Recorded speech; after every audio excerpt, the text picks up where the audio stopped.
upward dog is also a very common yoga pose, thrown into most yoga sequences.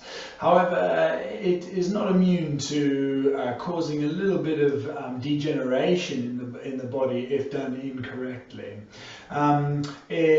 As with any sport, any repetitive movement done incorrectly or can create a little bit of a dysfunction through the body and maybe a niggle or two.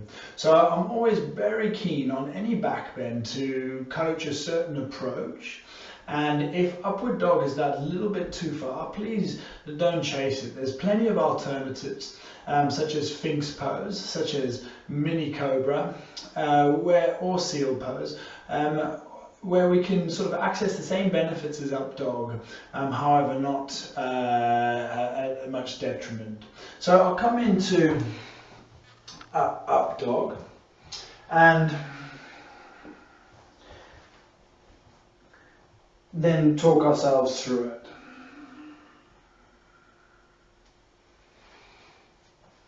So it's a classic yoga pose, and often yoga is defined by such poses.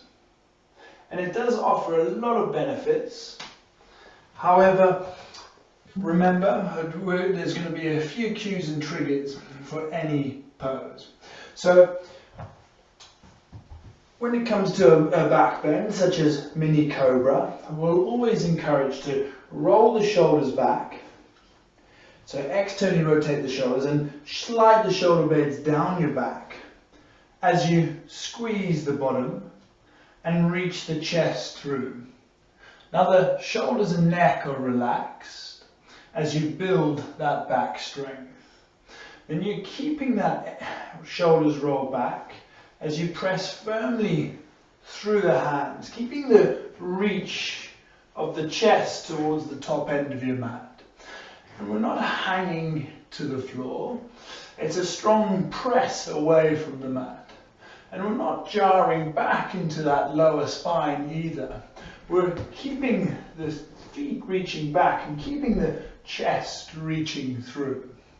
And a strong press away from the floor through the hands and the tops of your feet into quite a demanding but very, very effective back bend.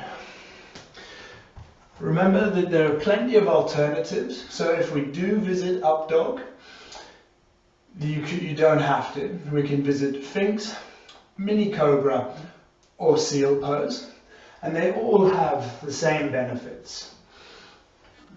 Reminding that our mini cobra is here and our Sphinx version of is here. There will always be a regression or a progression to any pose. Or seal's pose, just a little bit gently in front of you, is here.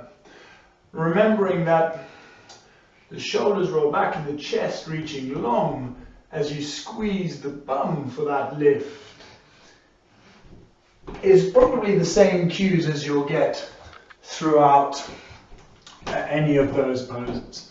Any questions as ever with any of that, and there'll be loads of cueing and triggering for any of those. We tend to visit most of those through most of the series. If at any point you don't feel like doing upward dog, if the lower back feels a little gnarly, there's no need to do it. You can do mini cobra, Sphinx, or your own chaturanga.